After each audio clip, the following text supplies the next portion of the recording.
So, good morning, everybody. Nicole Christian is such a good friend to me, to the Miller Center, and we're so glad to have her here to talk to us about all things fundraising, grant writing. Today, we're going to focus on expert grant writing. Last week was fundraising. I encourage you to go back and watch that video if you missed it.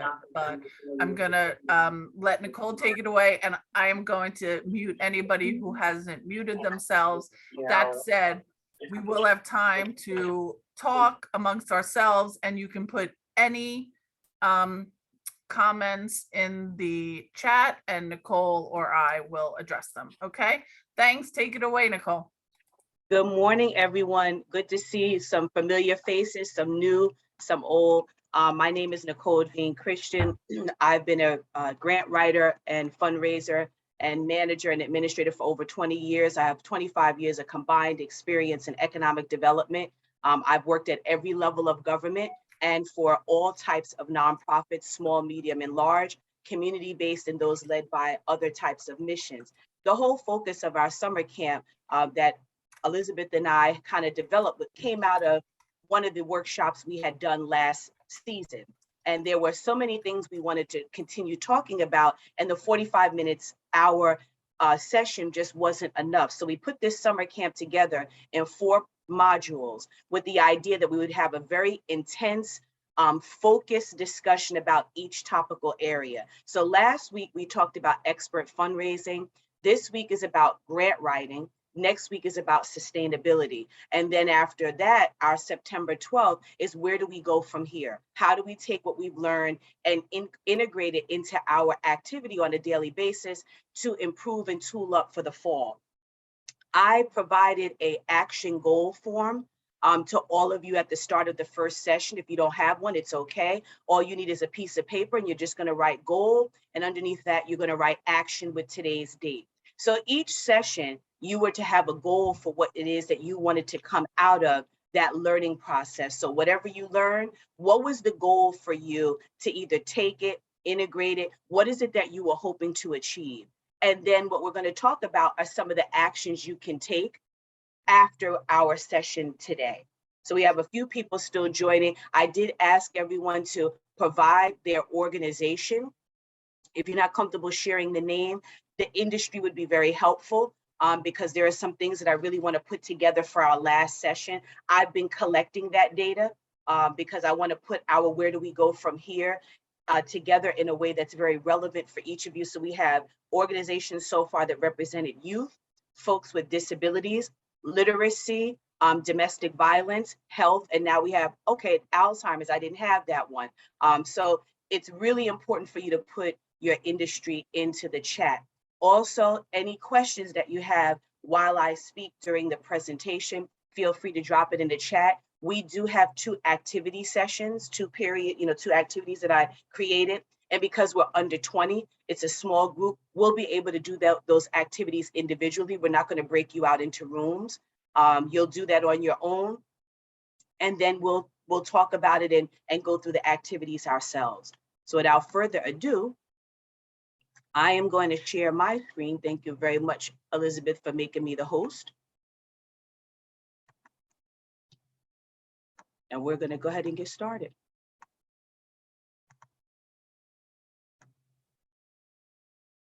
So today's discussion was very specific.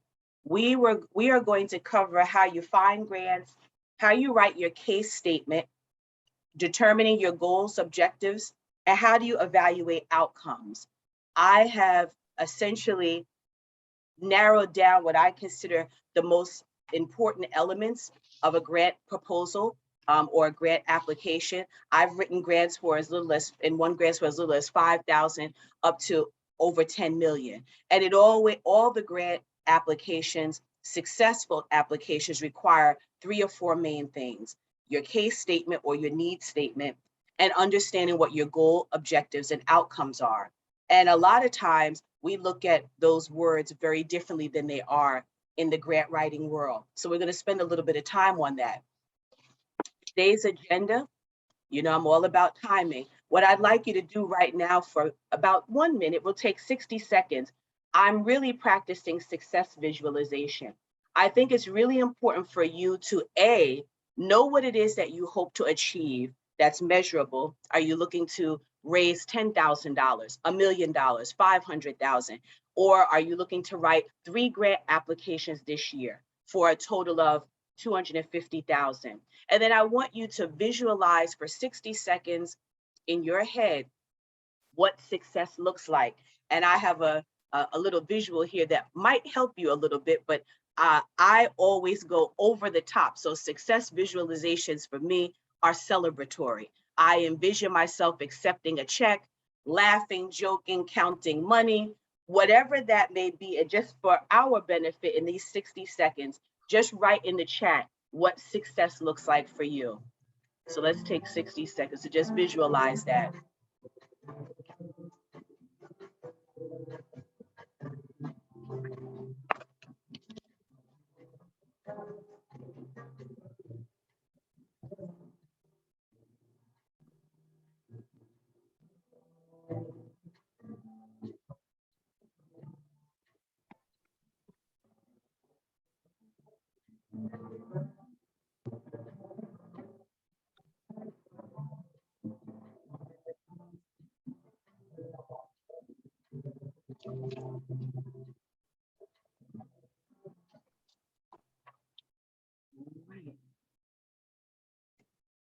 We have a few people that put in the chat, hiring a staff person, also helping to get bio firms to get recognized as excellent, receiving $10,000, very good.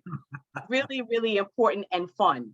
You know, I recommend that you do that with your board and your volunteers and your staff at the beginning of a meeting. Say, let's just take 60 seconds and visualize in our head what success would look like. And I always visualize baskets overflowing with checks and pledge cards and money being handed over to our treasurer at the Chamber of Commerce where I volunteer. I tell her all the time, oh, I'm visualizing baskets of money. She said, well, I'm ready. Bring the baskets, Nicole Jean, bring them. Because I said, I'm visualizing it. So that's very good. Getting more funds to the community, having more money for more programs, and make sure you visualize something that you can quantify too. Maybe it's 10,000 checks or a check written out for $1 million. It really does give you an idea of where you are as a board or as a group when you kind of visualize success together. So today, I have our agenda here very specifically. Thank you for participating in that way. Yeah, we're going to talk a little bit about the phases. So I've broken our discussion up into 2 phases. There's grant preparation, and then there's the grant writing. So the grant preparation is 3 distinct sections. That's organization, documenting, and motivating. And then phase 2, we're going to talk about goal, objectives, and outcomes. And then you're going to take 10 minutes, 5 to 10 minutes to kind of write out a draft case statement or need statement.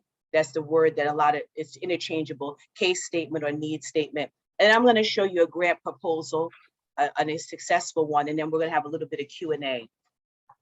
So there's a lot to cover, but we're going to enjoy it while we do it. So before we get started, I want you to think about developing a folder for your organization. And in that folder, you're going to have 3 of these steps. So like I have an accordion file for each client, and then there's a folder in each of them. And I even do it electronically. And that first folder are all of the photos and any celebratory outcomes. This is all really important before you even put pen to paper to start writing a grant application. You need to have at your fingertips documentation, or at least have it organized, your photos, your celebrations, and any outcomes. So if your organization was looking to improve health disparities in a particular community, maybe you had an event at a school where you celebrated that with the children and the teachers and the administration, whatever that celebratory action was or whatever the outcome was, there should be some documentation of it. You want to save that. Step 2, you want to make sure that you have all of any reports that you've ever written or drafted for your organization to justify their outcomes or their activities. So Maybe you've applied to other grants before. Maybe you applied to a foundation. Maybe you've applied to local government. Maybe you've applied to a state agency. Yes, ma'am. Nicole, I have somebody in the chat asking if you're talking about paper, Oh, keeping good this question. information in paper or online. Yeah, so very good question. I do both. I would start paper-based. If you're really an advanced person and your organization only deals digitally, then you can create these folders on your desktop as a folder. I do both depending on the organization I'm dealing with. Very good question. So just backing up a bit, you want to have a folder that kind of has all your photos and celebrations of your outcome. Then you want to have a folder that kind of includes any reports you've ever written. Maybe you've written to an agency or a local government or a government agency or a foundation. It's really important for you to keep all of that together in one place, because a lot of times you can add on to something you've already reported out. So make sure that you have all your reports, including financials, in order, because you're going to be asked for them. Most organizations are asked for at least 3 years of documented financials, including their annual budget, audited financial statement, and also their tax returns. My recommendation is you keep it all in one place. And we talked last week about success stories. So up until this point, I recommended that you do a newsletter. When we talked last week, I had a sample newsletter I put up. I said every quarter, every other month, maybe twice a year, you send out this newsletter to your list, your mail list and your membership or your interested supporters about the successes that you've had for the year. You want to keep all that in this folder. And then you want to have a list of all your grateful donors. These are folks that you can always count on to support you, and even those individuals that have taken advantage of or have benefited from your organization. So a question is, can a grant process be started for a nonprofit that is still starting? My hope would be to get grants for operational funding to hire coaches, acquire or lease a training space. Really good question. It has been my experience that most organizations have to be in existence for at least 2 years. You have to show a funder that they are investing in a process of success. I always say people give to people, not programs, and they don't give to operations. There's a level of there's a level of sophistication that agencies look for. They want to, as they've said to me, they want to make sure that this organization can live and thrive before and after the grant. So if you're looking for grants to thrive and survive, it undermines their confidence in you. So how do you raise money for operations? You start from scratch. Anybody want to take a guess where your first round of funding should come from if you're a startup? You want to put that in the chat? Yeah. Anybody want to take a guess? I'll wait. Let's see. Friends and family, someone said. You, very good, Wilson. Yep. So Karen, very good. If you are starting out, the first round of support comes from you, of course, friends and family, but your board. Your board is put together for the sole purpose of supporting and furthering your mission through donations of time and resources. So I always tell boards when you're attracting or you're trying to market board slots, you want to look at people that can leverage either resources that are time or finances. So the first year, you really want to be able to show a funder that you have been able to put together a team that's going to carry this organization across the finish line. Very difficult to get operational funds. The third and final step, this is just grant preparation. I'm just kind of warming you up, is understanding the element of motivation. Motivation internally in your staff and volunteers and on your board. So you want to be able to motivate your board and your staff and your volunteers by informing, engaging, and acknowledging.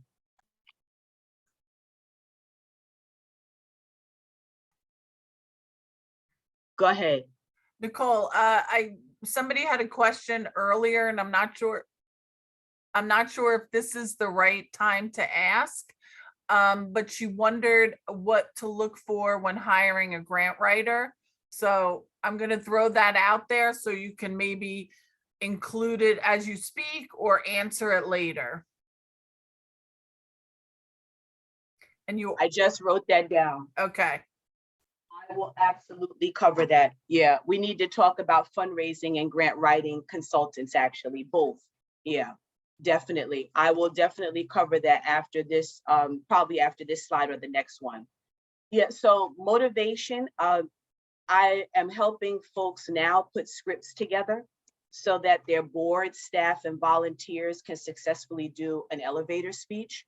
It's really important that everyone connected with your organization speak from the same place, that they say the same thing, that they speak from the same platform and the same script. So it's really important to inform, engage, and acknowledge the staff and the volunteers and the folks that you're connected to so that they can be advocates. And that really helps with grant preparation because you may be asked for letters of support.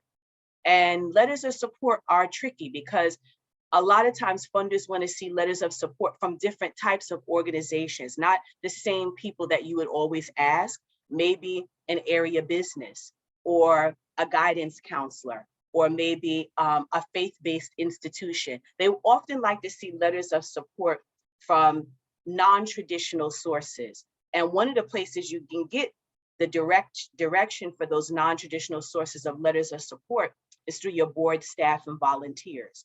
The more informed they are, the more confident they are, the better connected they'll put you when it comes to, actually reaching out in a pre-proposal stage for a grant.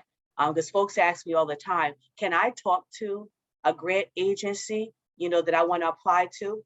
Definitely. And I recommend that you do make pre-proposal contact, not when the grant is announced, but before the grant is announced so that you can ask questions and you can just inform them about some of the things that you're doing. In this folder, this file folder with these three files, this accordion folder or this file is going to be really important to you because these are the things that clients are often running around trying to put together. Files of their photos and outcomes and success stories and their reports, any reports that they've had to file or complete. And so before we talk about where the grants are, there was a question about what do I look for in a grant writer or a fundraiser? So there's three main elements to that. Number one, of course, is experience. How many years, but also more importantly, experience at what levels. So you want someone that has had experience writing grants for foundations, government agencies, local government. You want someone that's done that. Number one is experience. Number two is their reputation. What do folks say about them? Where have they been? And how did you find them? And then finally, referrals are really good. I always say it's better to work with someone that was referred to you than an unknown entity. So I would look for those three things: a referral, their reputation, and their experience. And then where are some of the grants? Where are they? Foundations are big. In a post-pandemic environment, foundations have become a little bit more picky, in my opinion, about what they're going to fund because of their missions have become even more narrow because of the changes in the workplace and the changes in their donorship. We talked last week, that 30% of all donors give online now. And of those 30%, when you look at your outcomes, let me talk about that for a minute. Last week we said 1,000 emails generally can raise about $48. 1,000 you send out to 1,000 people, it raises on average $48. Most folks are so tied into and connected to the digital platform that if organizations are not connecting with donors or with their population digitally, they miss the boat.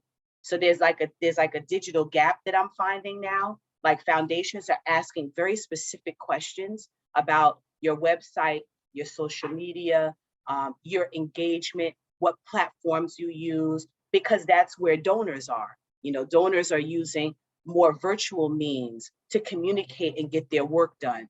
So I think foundations is great. My formula would be, if you have a pie of 100%, I would say half of your time really should be spent for local government and local agencies, 50%. So that's the county, the town, maybe even New York State, you know, the state level. 25% federal, or maybe even less, 20%, and then 20% foundations, and then maybe 5 or 10% recommendations. I wouldn't spend a whole lot of time, the majority of my time on foundations because it's so competitive. Your best bet is local government. These are the agencies that know you. You have a much greater chance of someone in the rating system knowing you, or at least knowing the region where you're from. You apply to a New York State agency, they're going to know Long Island. They're going to know Suffolk County. They're going to know the town of Brookhaven, and on and on. So it's a little bit better and more in your favor to look at state, local, town, county government. Any questions about that before we go to phase 2? That was a lot. Could you give those percentages again? Wait, Karen, say it again. Which percentages on how to spend your time? Yes. Yeah, so I would say 50% really should go towards local. That's town, county, state agencies. Could I go back a bit? Sure. The question, when you talked about what they are willing to give grants for, and you talked about for programs for people. Our organization is strictly a website that provides free information to the public. So how would that fit in? It depends on who your target audience is. Our target audience is people with mobility challenges. Well, there you go. So your specificity of your audience is critical. It's a very good question, is how, depending on your business or nonprofit type, how do you express to a donor your readiness or your ability to spend these funds and to do A, B, C, or D? It's all about how much you can discuss about your intended audience. So how much can you describe to this particular funding agency the problems that this population is facing? And that's what we're going to get into in the case study. Folks often do not write their needs statement correctly. They write the needs statement based on what they want to do, not what the population needs to solve a problem. So again, yeah, no problem. So Roberta had a question, so that there was a question now we said about how do you express to a donor your readiness, and then the question of the percentage of how you should spend your time. I say half of your time should be local government, town, county, and state. 20% federal, maybe another 20% foundations, and then 10% recommendations. That's my recommendation in this environment. And that percentage is going to change depending on the atmosphere. Thank you for those 2 questions. Any questions before we move to phase 2? And this leads into Roberta's question. It was a good lead in. Grant awards solve a problem. So your recommendation in your application, when you respond to an announcement. So there, for example, I always use Suffolk County Downtown Revitalization as an example. They have an excellent application. I love their application. Actually, I'm going to put it up. And the reason why I love the Downtown Revitalization application is because the county spent serious time in writing the questions for this application to get exactly what it is that they need. So when you apply to an agency that asks you a specific question about your grant, here we go. Yeah, I'm going to put it up. Hold on one second. Yeah, it's really important. Yeah, this is really good. I mean, right on the first page of their application, they make it very clear what they want. They want the application, they want a resolution from a partnering municipality, they want an estimate for each facet of the job, they want letters of financial commitment of leveraged funds, so that's your match. They want proof of it. They want an aerial photo, project area map. So they asked the question very specifically, briefly describe the project in 1 to 3 sentences using only the space provided. You know, they're very specific. Then they say, you know, give us confirmation of a reasonable expectation, 2.5 years of getting this project done. You know, so hold on one second. Let me just put this back up because I have something here to share. So a really good application like that is going to get to this main point, is how are you solving a problem? That's what they're asking. So a grant is awarded based on how well you present a solution to a problem. So the goal is an ideal end. So we're going to talk about that. So there's 3 elements of your application, either your case statement, or it may ask you, like it said there, tell us in 2 to 3 sentences what it is you want to do. The goal, your objective, and your outcome. You got to be real clear about what that is. So that goal is an ideal end. It's a solution to the problem. Not what you hope to do, not that what you wish, that you want to support, help, and assist. That's not an ideal end. An ideal end is improving reading scores by 10%, or increasing literacy in adults population by 300 people per quarter. Whatever, it has to be quantifiable. So there are objective, that is your objectives, which are the activities to complete the goal, and then your outcome. And we're going to break down each piece.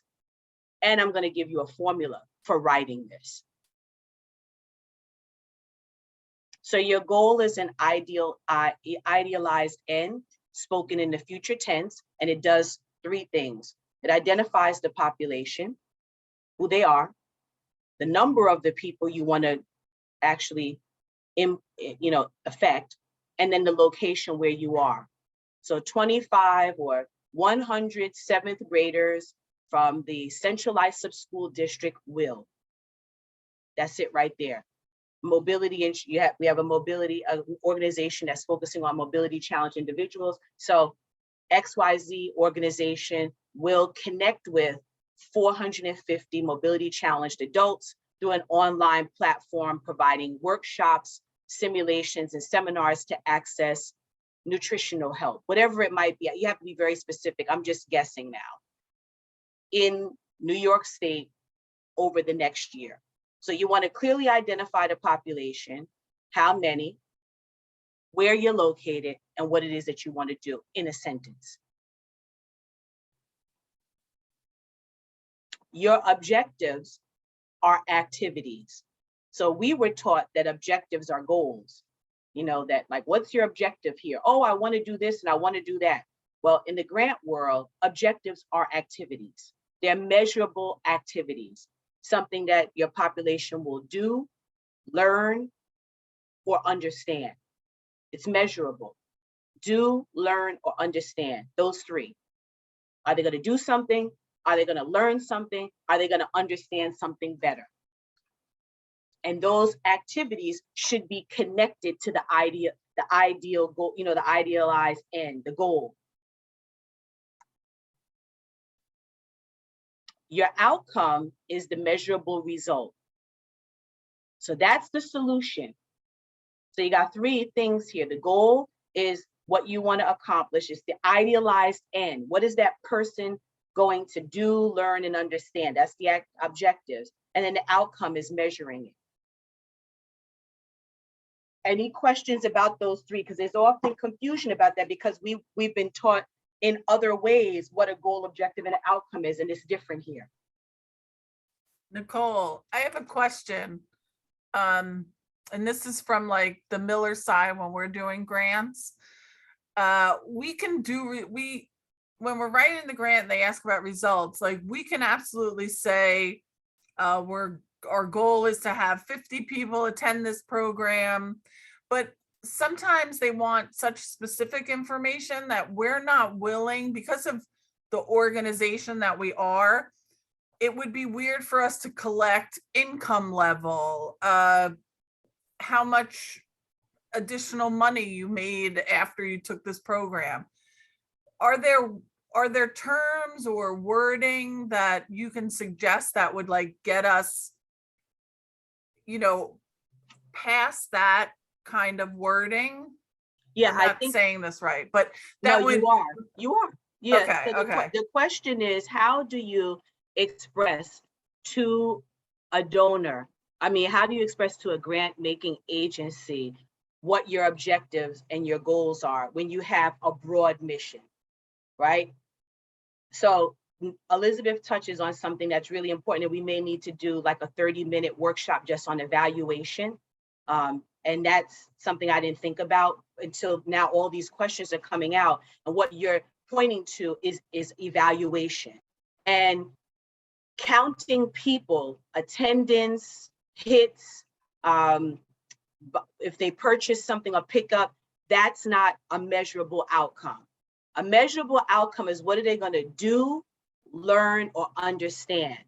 And the easiest way, and I tell this to every client, and they're always like flabbergasted, like, I can't believe I didn't think about that. The easiest way to record and document that without taking personal information is a survey, a pre and a post. They walk in the door, you give them a survey on 10 terms. You take those back, you got someone in the back of the room grading them, and then at the end you say, can you take this survey before you leave and hand it in? You don't need to put your name on it, you could just use initials, NJC, BAB, whatever it is. On one side is the pre, on the other side is the post, or you do two separate ones.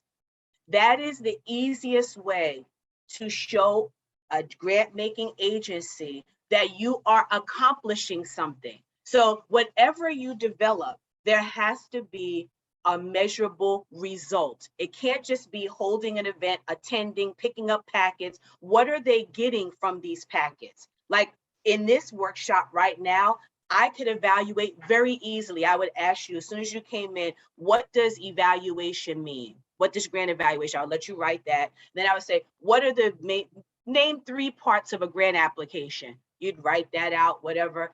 And then at the end, I'd ask you the same questions. And I'd measure how many you got right the second time. That's my percent. That's my success percent. So I increased your knowledge by 38%. By being here, from the moment you walked into the moment you walked out, I increased your understanding of grant writing by 38%. That's one of the easiest ways. That's easy and free, is a pre and a post survey, and you don't have to record personal information. Another really cost-effective and easy way of measuring grant outcome is a demonstration. And that means a presentation, a project that the participants do. So tonight, for example, we're doing a STEM word work math night, right? With this organization I work with, the NAACP, through the education department. We have goals of what we want to accomplish in helping children prepare for school. So if I wanted to, I would give them a very simple survey when they walked in. And at the end of the 2 weeks, I would give them the survey at the end and say, because of our program, we increased comfortability or comprehension in X, Y, and Z. Now, some folks will say, oh, well, what about the duplicative effect? That, it's not an experiment. You can't say that someone else influenced it. Well, it's not an experiment. This is a survey. This is a participant survey. This is about a snapshot, a moment in time.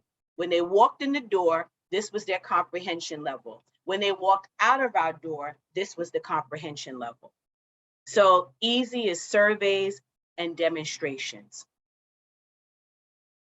There's a lot. There are at least 10 ways that you can evaluate without collecting data. The reason why organizations ask for that kind of information is because that's what their funders require. Usually, like HUD, housing and urban development, community development block grant, they require financial information. But I often can work around that by saying, well, can we do a program evaluation? Can we do an evaluation module where we survey these participants at particular milestones across the spectrum when they're working with us? If I have them for 6 months, maybe I can do a survey twice every 3 months and then keep the results.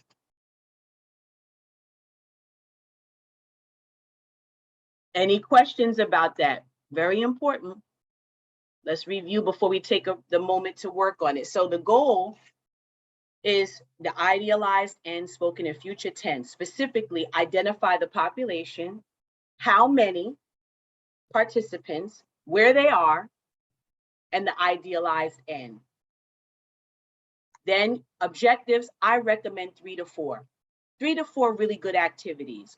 They're going to search about the history of Long Island and create a collage and then do a presentation about the spy ring on Long Island, whatever, activities. And you want the activities to be measurable. You want it to be something measurable.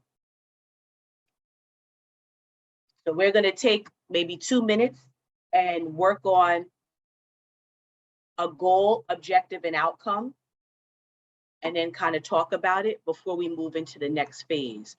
Because after that, I want to talk about how you build the case statement, how you take that goal.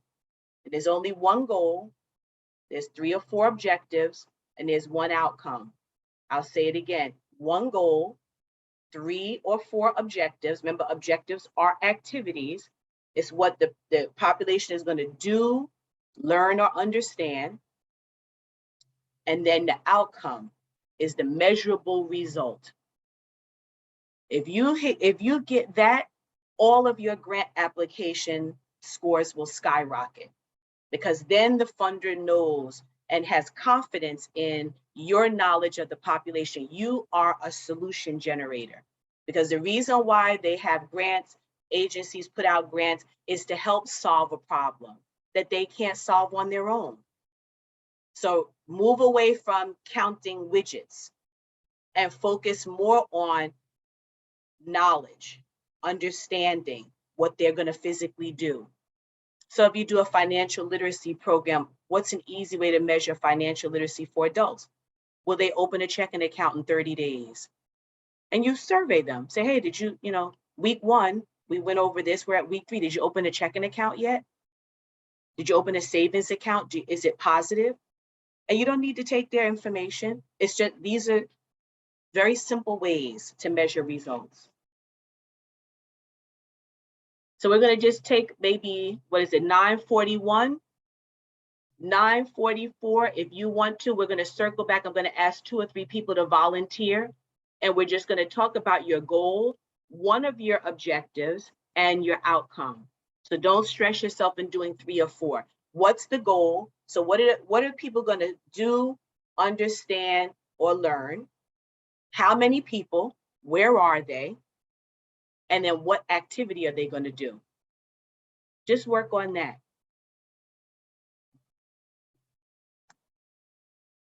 Any questions before I start the clock? All right, 9:42, 9:46, we'll come back. I'm still here, of course, but we'll circle back in 4 minutes. I'll mute. Yeah.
2 more minutes. 2 more minutes.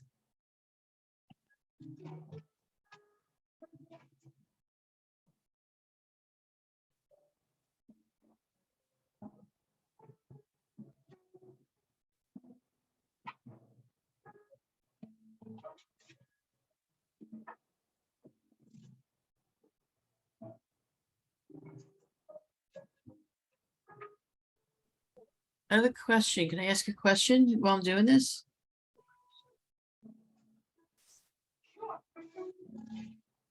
Is, I mean, Some water. Nicole stepped away for a moment, but if I was you, just getting some water. yeah, I didn't write it down. I'm trying to think what my question was, Kristen.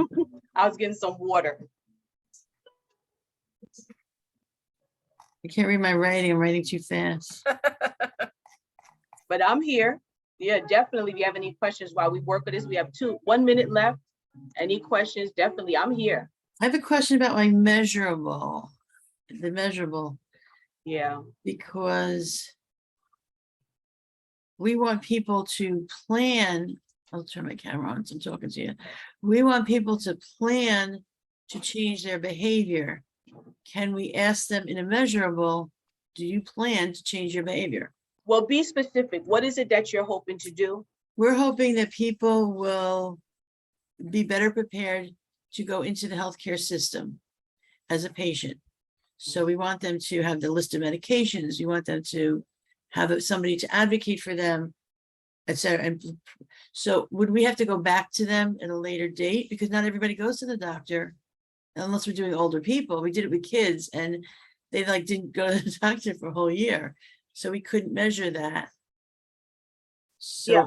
Well, this is good. What Eileen is talking about, and that I would like to do a 30-minute primer on evaluation, okay? Because this is good.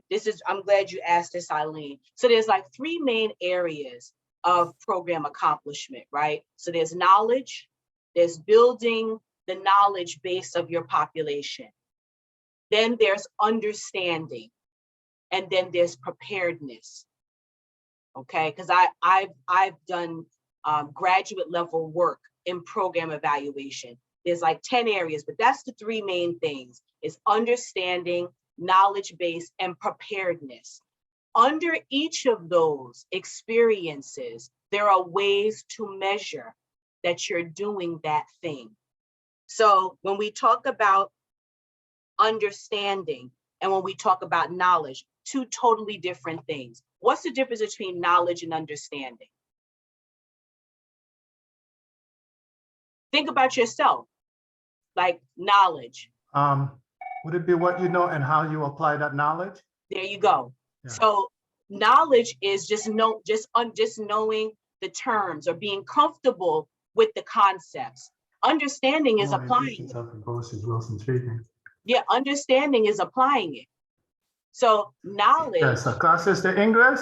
You have to mute him. Yeah, thank you, Wilson. He probably took a call. So one of the ways to measure knowledge is tests, survey, vocabulary, concepts, regular multiple choice, simple.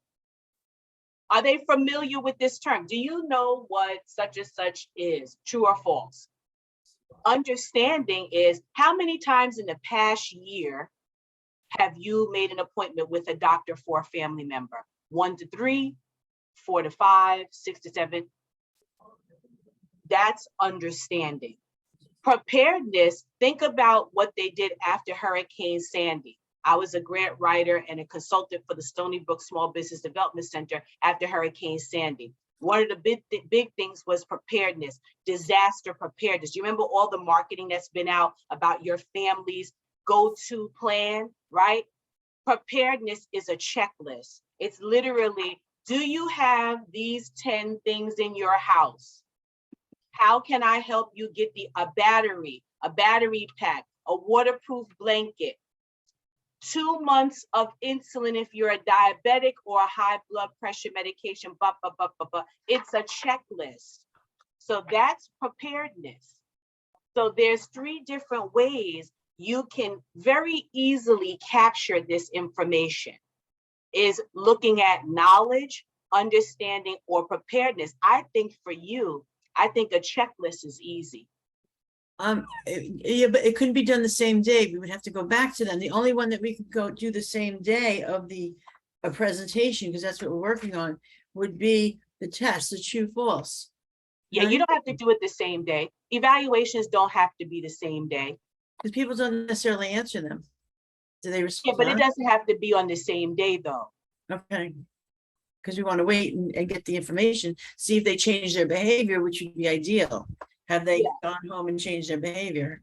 I mean, the idea is that you would have folks that have applied to work with you in this arena, right? So you would have some way of people connecting with you to complete this class or coursework. Right. You would use that same contact information periodically, maybe every month or two. You would need to know your industry to know what the turnover is. So how long does it usually take for folks to use this? Like, for example, when we were doing Hurricane Sandy disaster preparedness, it takes almost 2 months for a family to accomplish what was on that checklist.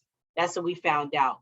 It took a long time for people to put their disaster family checklist, their plan together. So we would check back. If we were going to do a survey, it would be every 2 months. And you find people responded in 2 months later? If you stay in touch with folks regularly. Okay. Good Yeah. point. So if you are reaching out to a particular population, Eileen, and you have, I don't know, you connect with 15 people, the idea is that you would stay connected with them periodically throughout the year. Yeah. All right.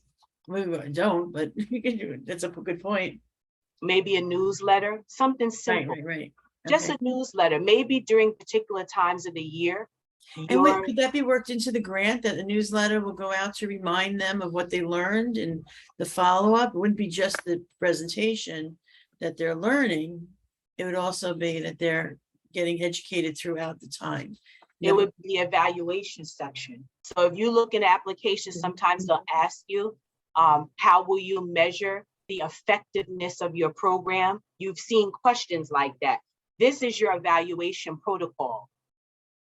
This is what you're going to do to measure and show the measurable results of what your work is. Okay, great. Thank you. Oh, you're welcome. You're welcome.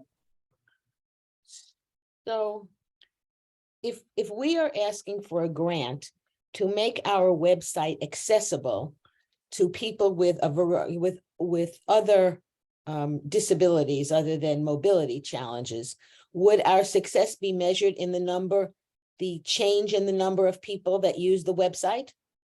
That's one measure. It's not the strongest, because again, that's counting widgets. Okay, so Yeah. how would we be able to ascertain who is using that format? Yes.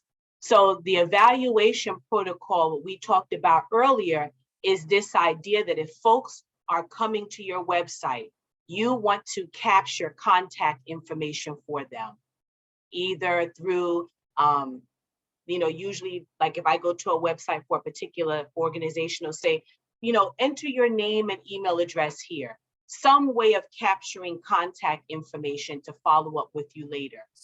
Yeah, so we don't do that now. Should we change that? You absolutely should. If you have a website that's getting traffic, you are missing gold in staying connected with your participants, because you also want to elevate participation. You want to elevate it. So you want to start with, like Roberta said, how many people come to us, how many people access. Then you want to elevate it and have people work with you maybe a little bit longer term. And perhaps you might want to do workshops that go beyond them just coming to your website. You want to find ways to engage people. So that's also a part of it. So you want to elevate your engagement, your connection with people. How do I go further than just counting who shows up? But yes, if you can, I would highly recommend that you enhance your online platform so that you can capture contact information, even if it's just an email. Thank you. Very good. No, you're welcome. Very good question. Very good question. Anyone want to share with us goal, objective before we move on? Because we're going to do this for about 6 minutes. I have us time so that 10 o'clock we'll move on, but I was hoping someone would want to put in the chat or read off, unmute yourself and tell us your goal. Anyone want to share a goal with us? I can do it, Nicole. Okay. Hi, Susan. Good to see you. Good to Happy see you summer. too. How are you? Excellent. Susan, share with us your goal. Okay, so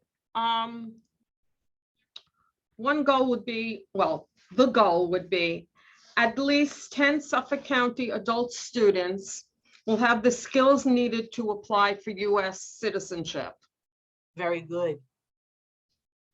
And then the second, the objective, which is with the activity, English language and civic classes will be provided twice a week, and students will be prepared to answer both personal and United States civics questions, both orally and in writing. Excellent. And So we have then the goal outcome, and the outcome. at least 10 students will apply for US citizenship and be prepared to successfully complete the interview process. Excellent. I was just writing it down. So the goal is that 10 students will have the skills needed To apply for to US apply for citizenship. US citizenship. The objective, so 10 students will English language and civics English classes will and be civics provided mhm. twice a week, and students will be prepared to answer both personal and US civics questions, both orally and in writing. And then at least 10 students will apply for US citizenship and be prepared to successfully complete the interview process. Yeah, I think this is very good. The only recommendation I have, I always share with folks, is to be specific about the classes. So X number of students will complete civics classes over a 10-week period, twice a week for 2 hours Okay. each, covering English language, citizenship, and Whatever, okay? Right. I would, you're writing the goal almost like a curriculum statement. Okay, So that would be my only recommendation, because folks that are on your review panel may have no exposure whatsoever to English language attainment. They don't know what that means. Well, how many hours? I could see a person that they, well, how many hours would that be? How much? They said twice a week, but how long? What would it cover? Blah, blah, blah, blah, blah. So the more specific, okay? and specific, but that is an excellent goal and an excellent objectives. And the measurable outcome is completing an interview.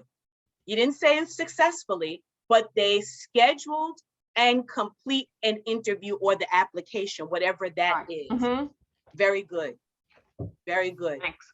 Nicole, we have a question in the chat. Yes. If asking for 10,000, should we be looking to hit more people? And I messed that up. That's supposed to be $10,000, sorry.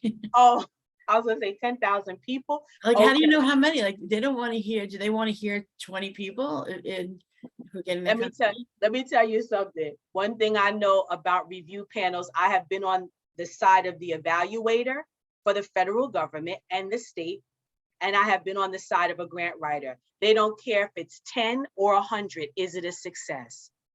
So what Susan just said, 10 students, if half of those students or 80% of them are a success, that is attractive. So if you're asking for 10,000, it doesn't matter if you got 8 students or 4. Is the program a success? So the numbers aren't as important as the outcome. Does that make sense? Yes, thank you. So I don't have a gradated recommendation. Oh, if you ask for 10,000, you should touch 10 people. If you ask for 20, any grant writer that says that to you, I would be very suspicious. They should be asking you about the effectiveness of your program. And if you don't know how effective your program is, pilot it. I tell clients all the time, if this is a new idea, you're not getting money for a new idea. You're getting money for something that works, that solves a problem. So if you want to do something new, pilot it, do it on your own, experiment, and say, we piloted, this is what we did, and this is what happened. So now we're going to use this as a program. It's going to be a part of our portfolio now. Very good question. Thank you, everyone, for the volunteers. Anyone else want to share an objective or a goal? Hi, Nicole. Good Good morning. morning. Good morning. So we're working on a grant and it's due today at 5. So I'm like listening. I was like, oh my gosh, I think I need to go back over. So we are a mobile food pantry. We serve, communities from Hempstead to Riverhead. And the new initiative that we started is our community kitchen here in North Babylon. We're actually right at the site right now. And so we had our soft launch, and it's to prevent substance abuse and use and other risk factors by bringing back that old time community, that old time way of people eating together, dining, conversation, bringing the resources right around the dinner table through volunteers who are in the field, take away the stigma. So I'm trying to think in terms of measuring our outcomes. We were just thinking of those who will be our repeat customers, those who will come from week to week, those who will, just become a part of our community, maybe start to volunteer. Because the idea that if you are, if you're doing something positive and productive, you'll be less inclined to want to deal with trauma or by using drugs. Yeah, well, now I will say this, and Melanie, I don't want to take the wind too much out of your sails, but you've got time. You got 7 hours. But this is good for everybody to hear. You can't measure the absence of a negative. Okay. It's very hard to measure reduction. Okay. It's hard to measure elimination. Okay. Anything negative, you can't prove a negative. So in other words, I can't prove that people that go to this smoking cessation class don't smoke, that they stop completely. But what I can measure is the attainment of more positive practices like mindfulness, exercise, and talk therapy. You see? So when you're talking about redirecting folks from negative to positive behaviors, what you can capture is the attainment of positive behavior. Remember, we talked about do, think, understand. Always remember that. What are these people going to do? What are they going to learn? That's what it is. What are they going to learn? And what are they going to understand? Do, learn, understand. What are they going to do? They're going to practice mindfulness. We're going to teach them yoga. We're going to teach them mindfulness. What else are they going to do? They're going to talk with a life coach. They're going to meet with a life coach while breaking bread and talk about their goals and document them. What are they going to understand? That there are alternatives to anger. They're not going to turn to the bottle or to the pipe or fighting. We're going to give them the tools to redirect them. So that's very easy to fold into what you've already done. So always remember, you can't prove a negative, right? We can't prove that gravity doesn't work, right? We can only prove that gravity works. And how do we prove that? By walking, by standing, by using weight-bearing activities. We know that gravity exists, but we can't prove the absence. So I want everyone to be careful about reduction, elimination, and deterrence. Focus on the positive attainment. What are you attaining? What is the population going to do, understand, or learn? And that's the way that's what I was taught, and it works. When I start talking about reduction, because I was working on something right now with a group that wants to reduce obesity and Black and brown teenagers here on Long Island. I said, well, wait a minute, let's focus now. What do we want them to do?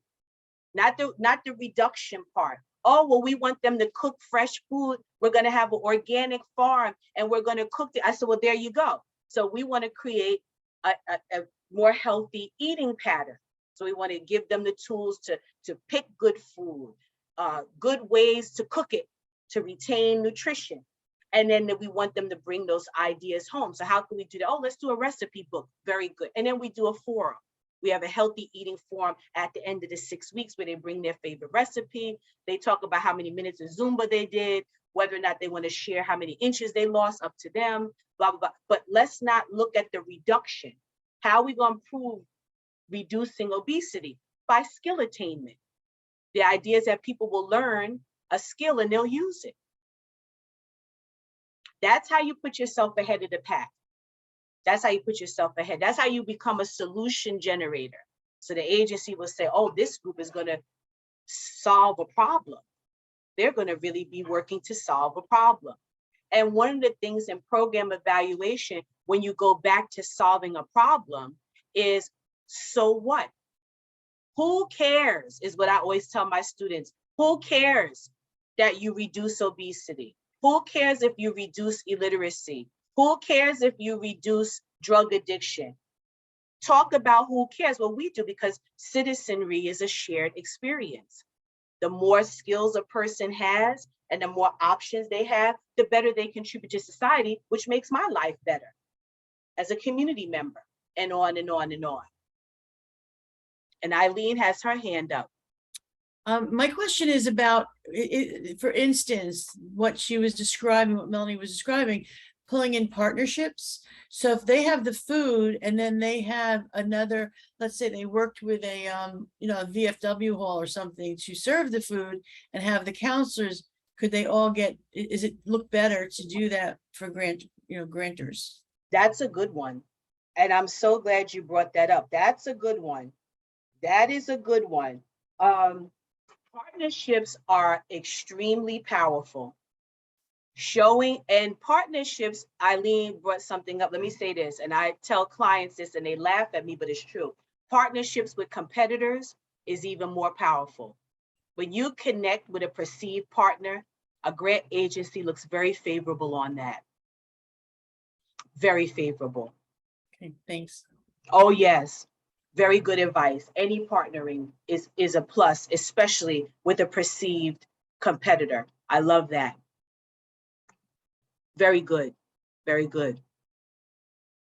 And so what I would like to do now, I just have a few more things to share, and then I'm going to share a grant application, a really good grant application proposal with you.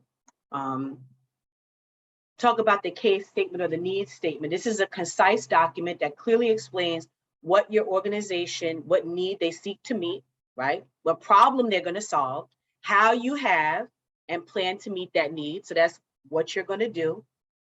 And then what you could achieve with the additional resources. That's the measurable outcome. So as the grant whisperer, I have now broken down to you what a case statement really is, right? It's what you're going to, the participants, we said how many, right? How many participants, where they are, and what they're going to do, understand, or know, and then how you're going to measure the outcome. So I always tell folks, start with the draft, like real simple, get some statistics from somewhere and say, according to the CDC, without, no, not without, because you can't lead with a negative. So according to the CDC, no, according to the New York State Department of Education, high school graduates have a 30% higher probability of home ownership. In the town of Brookhaven in Suffolk County, New York, 10 families will complete financial literacy workshops on debt reduction, home ownership preparation, and savings in order to apply for a mortgage in 6 months, right? So that's an example of a need statement. You want to start with according to, you want to do a broad level statistic, it could be nationwide, and then do the local, state, county, town, regional. And then you say what they're going to do and what they're going to get out of it. Very similar to what Susan described to us with the literacy, with the classes for the citizenship exam.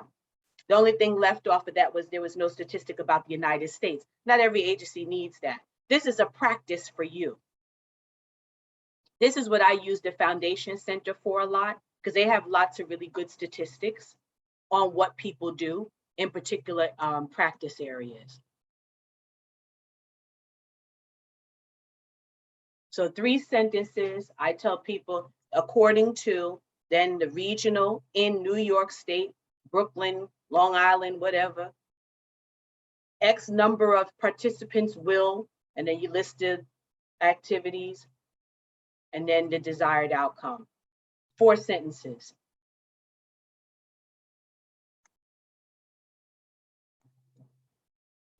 I'm just going to show you a quick proposal. This is a very in-depth proposal from a class that I taught. I don't think an agency is going to necessarily ask you for all of this, but they could. They could. They very well could. And I'll let you read it, because you can always slice and dice. So this is the problem statement or the need statement.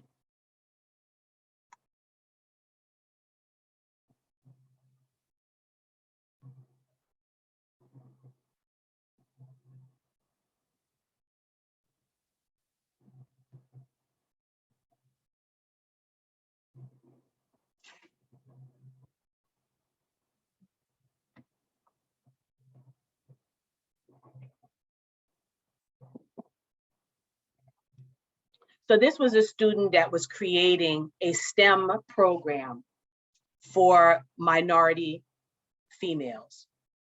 And she had already been working with a STEM nonprofit that did this work. And they were looking to get a grant specifically to do more of it.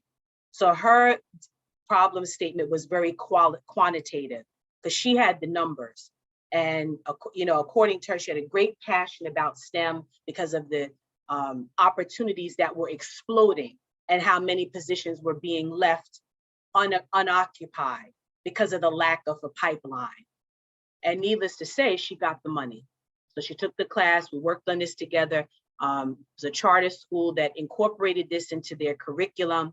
And I'll show you objectives. So she wanted to increase the quantity and quality of participants' experience and technology, and the number of them pursuing STEM careers. So she had the process and then the intended results, and she measured it with a survey. So she did a survey to help them make the connection between the subject of STEM and the disciplines associated with them. She had a really good timeline, broken down by 9 weeks. So she had 75 6th graders in Brownsville for a year, meeting for 9 weeks, 3 days a week for 2 hours each session.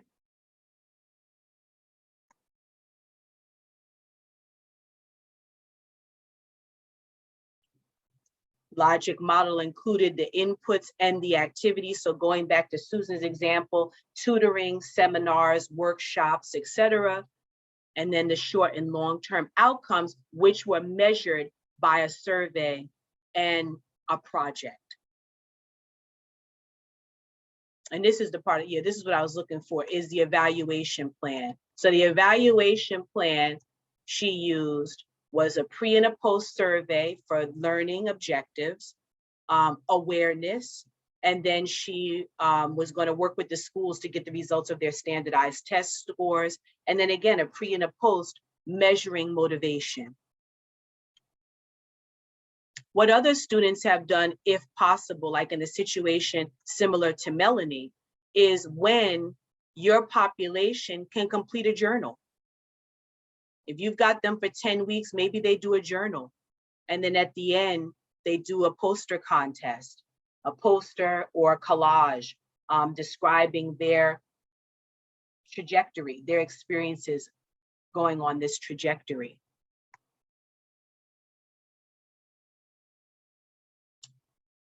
Important element also is dissemination. Like, how do you let folks know what you're doing?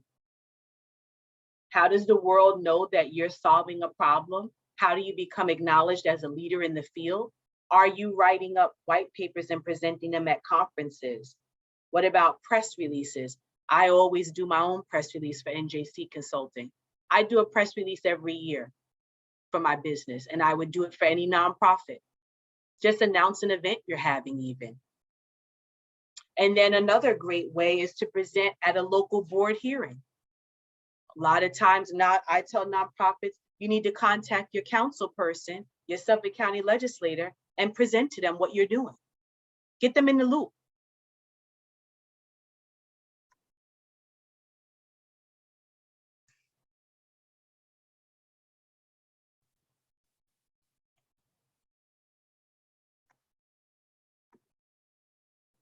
There's some questions here. Is there any way we could get the email of notes right after this morning session?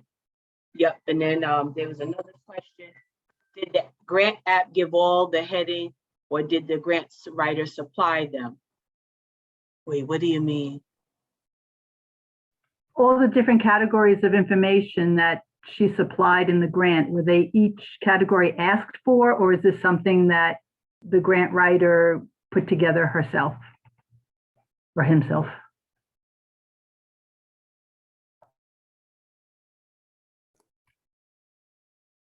Uh-oh. Uh-oh, Oh, okay. there she is. Yeah, it faded. I think it was, might be because of the rain is coming. I didn't hear the last part of that question. Okay, there were headings on each category. Was each category part of the grant application, or is this something that the grant writer decided that she wanted to include in the grant itself, application itself? No, Yeah, what headers? pardon? Which headers? You mean the sample I just put up? Yes, yes. No, this is from my class. So this is all taken from the things that agencies ask for. The problem statement, there are elements. I'm sorry, not that. The actual grant application you showed us. This is it right here. Okay, So scroll down, scroll down. Yeah, so this is all, these are elements of any grant application that are always going to be included. I kind of summarized it for you. Okay, then down below, okay, all of the stuff with the outcomes and all of that, that would be in any grant methodology. That wasn't the grant application. That was just what you're suggesting we put in every grant. Okay, good question. So what Karen is asking is, when I put this application together for the class, were these headings and titles from the application itself, or did I make them up? These parts of an application are always included, but they go under different names. So like objectives, a lot of times it's not activities. A lot of times they use it in another way. Goal, these are things that I've kind of summarized for you and kind of taken out of what is usually published and publicized. And people say, well, what does this mean? What are they asking for? So when they ask you to describe your program and what you're going to do, they're asking you for the needs statement or the program statement. If they ask, what is your intended outcome for the use of this money? That's your goal. So I kind of created this for you. I kind of pulled it out of what's usually asked for. So that's let me put this up because that might be a good thing to talk about too, is what are the sections? So we know the programs, the problem statement or need statement, we get that. We talked about the goal, objectives are activities, outcomes are what's measured. Oh, methodology timeline. So a lot of times they'll say, please provide a schedule of completion for this project in 2 years. And you've got to break it down in a way that makes sense for the reader. So I always say, do it by week, time frame. So if you've got 6 months, that's how many weeks? 4 times, that's 24 weeks. You got 3 months, that's 12 weeks. I would not go more than a month as a measurable amount. So if you're going to do a grant project, I wouldn't break it down any more than a month to month. I like week to week. Anything more than a month, when you start talking about 6 months, that's a long time to not be connected with the organization working on something. So if you have a project that you're applying for a grant, I don't think you should tell the funder that you're working on it for 3 years. I think a month, maybe 6 months, less than a year, or maybe 7 to 8 weeks. I wouldn't go over that. I would break it down into measurable, digestible pieces. 3 to 4 months. Anything more than that is a long time to wait. Any questions about that? Yeah, if you have a timeline, what I'm recommending is that your timeline be digestible. And I like by month or week. Anything longer than that is too far out in the future. And a funding agency is not going to see an end if you ask for 3 years of funding. So I got to wait 3 years to see if what you're doing works. No, 6 months, 9 months, the preference is weeks. 6, 12, 14 weeks, that's enough.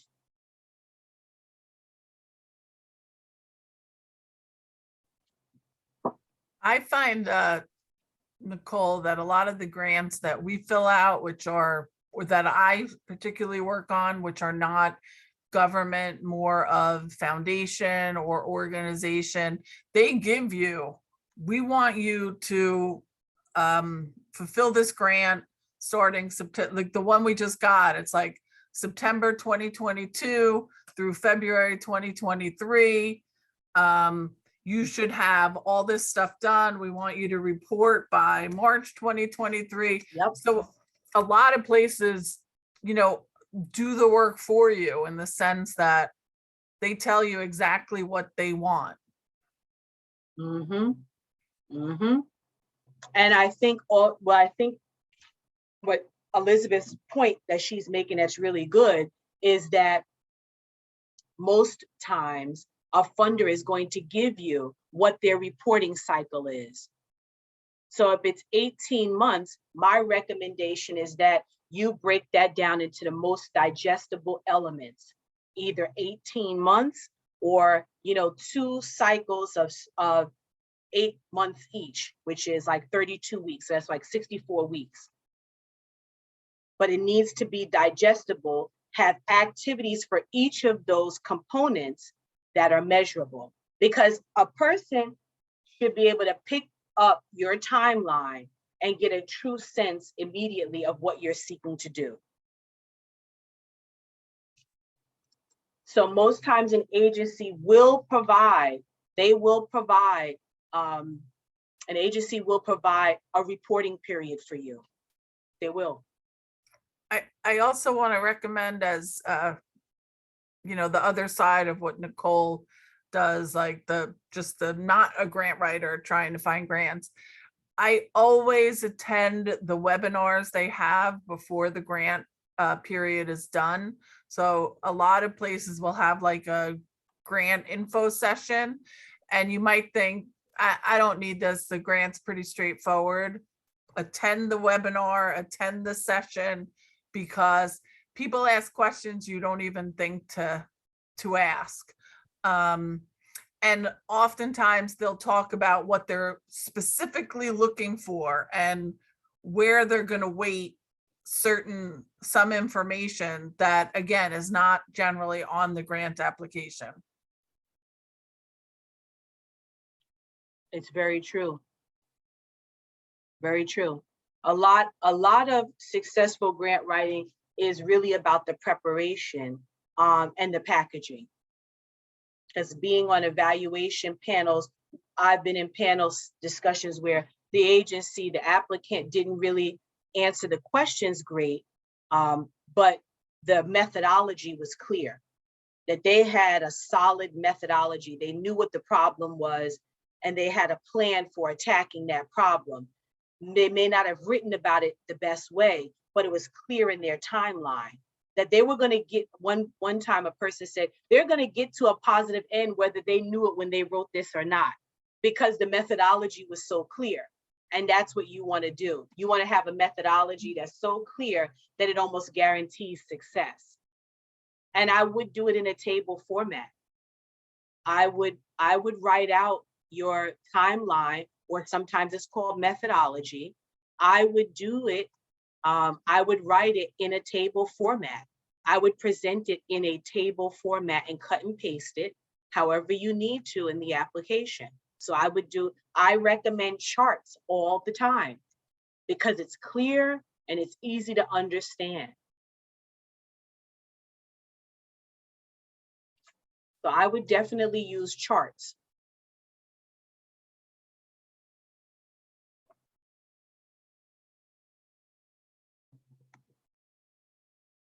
I know so much to cover. Any questions about that?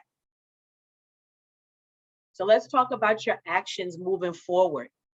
Anyone want to share what their goal was for today's lesson, what they were hoping to learn? You can either unmute yourself and discuss it or drop it in the chat. What was the goal? Maybe you were trying to get something specific. We know Melanie had a goal and Susan too. So I think the action, that you can take from here is really writing out your goal, objectives, and outcome for your grant program. Write it out. What is the goal in one sentence? 3 objectives, which are 3 activities that can have a measurable result. And then what is the outcome? What's the measurable impact of your program? Writing that out is going to be really critical. And I recommend that you put that on top of your grant documents whenever you're writing a grant. What is my goal? What are my objectives? What is the outcome? Stick to that. Yes. Hi. Even though I had a very specific goal when I presented my goal, when I first got on, I was thinking of how you write a grant for more general support and not so much for a specific program that you're going to establish. I don't know many grants that go out for general support. Yeah, that's There what we're, yeah. Grant announcements, general support is an inside job. Agencies want to know that you can run yourself. Operational support is very difficult. And there's some out there, but it's not with the level of availability that we would like it to be. Most grants are for specific problems. They want to solve a problem. Well, I need your general support to solve my problem. General support is your job. General support is an inside job. That's how they look at it, because they say in their sessions, they're like, well, if they can't even, organize themselves, how are they going to do this special program? All of our money is going to go towards, them administering, running their organization, but not really doing this particular program. That's the mentality. Is how are they ever going to get to this specific program if we're helping them meet payroll every week? Now, what I recommend, and I tell people this all the time, is make sure that your administrative staff is as low as possible and your program staff is high, because the work that the program staff does, you charge for. So the number of hours that they tutor, the number of hours that they teach, they are paid for that. So you want to have less administrative staff and more program staff, right? Because you can use program staff to help with administration. It's hard to use administrative staff to do programs. So that's what I recommend to a lot of organizations that are looking for money, and they're like, well, we need money to actually run. I'm like, well, how many people are on your administrative staff? 9. How many tutors do you have? 2. Well, that equation's lopsided, because your goal is to tutor. You should have more tutors and less administrative staff.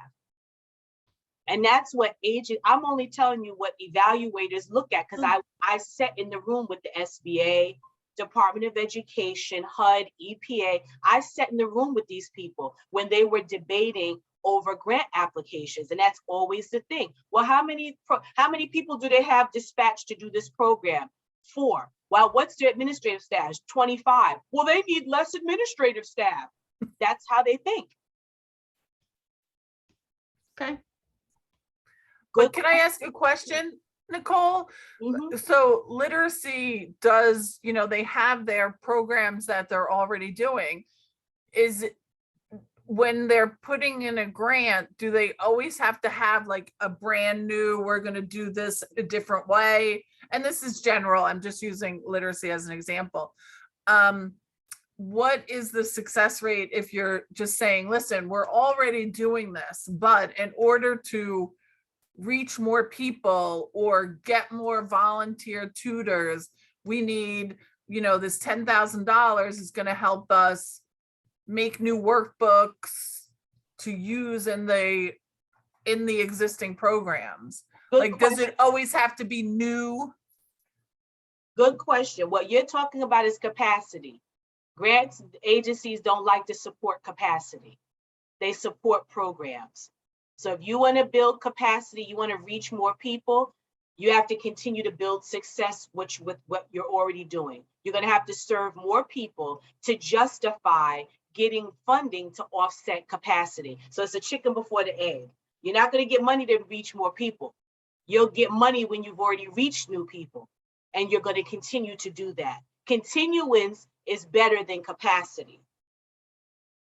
But that it's nuanced. So people are like, oh, well, what's the difference? But to a grant agency, it's a big difference.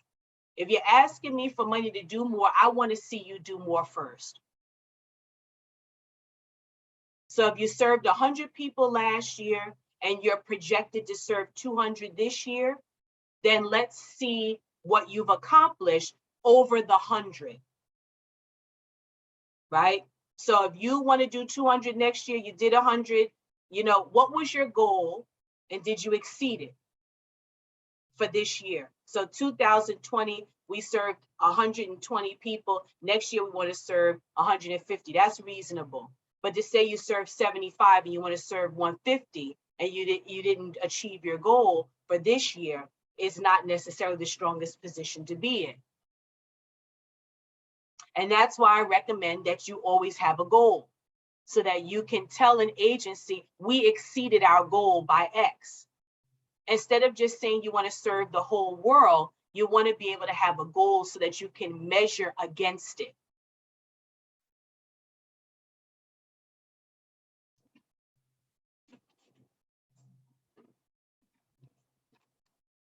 Good question. Good question. And there are some foundation grants for capacity, but very specific when it comes to capacity building, very specific.